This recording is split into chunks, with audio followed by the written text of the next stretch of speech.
I wanted to ask you about the Circle of Magi. Of course. What do you wish to know?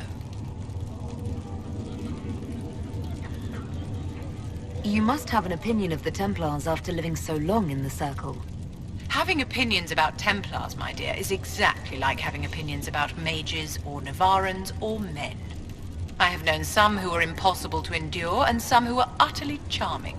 I have suffered insults at the hands of those in the armor, but no more than I endured from nobles or tradesmen in Val Royaux. Personally, I have found the Templars a useful tool, skilled at keeping more unpleasant elements at bay.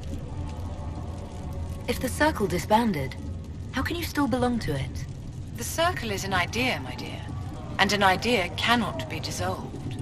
Many of the first enchanters voted for rebellion, caring little that anything short of a unanimous decision would pit mage against mage.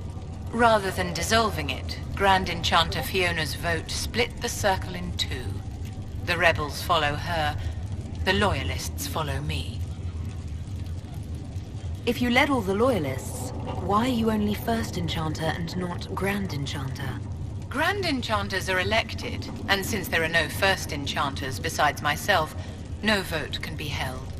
I could name myself Grand Enchanter, but the title holds no meaning now.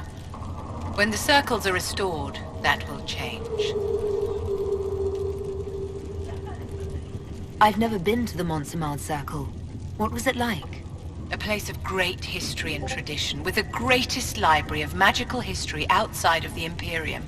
It was deeply involved in the Great Game, as you might expect of anyone living in Orlais.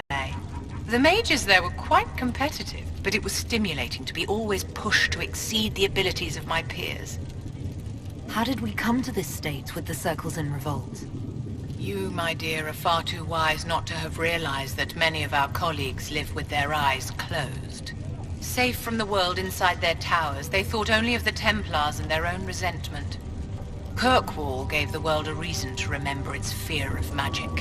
A mage killed hundreds with a snap of their fingers.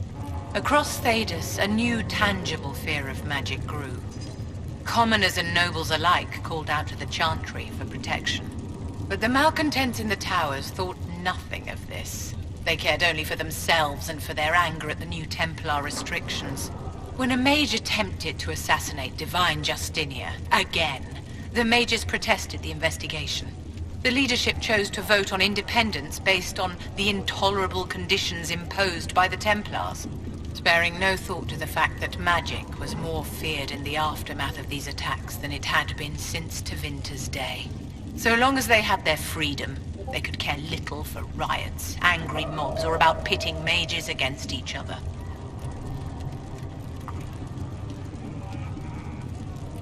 Are you familiar with Grand Enchanter Fiona? We've met. Before her horrendously ill-timed and selfish vote for independence, I thought her adequate at her job. In her dotage, she could not handle looking after the well-being of so many people. We would have done better to replace her years ago, to let her spend time gardening. Did they have cause to rebel? In the aftermath of their terrorist attacks? Was that really the most opportune time to break away? By all means protest abuses by the Templars. Just don't do it in a way that says mages support wholesale murder. By voting when they did, my colleagues all but declared war upon the ordinary people of Thedas.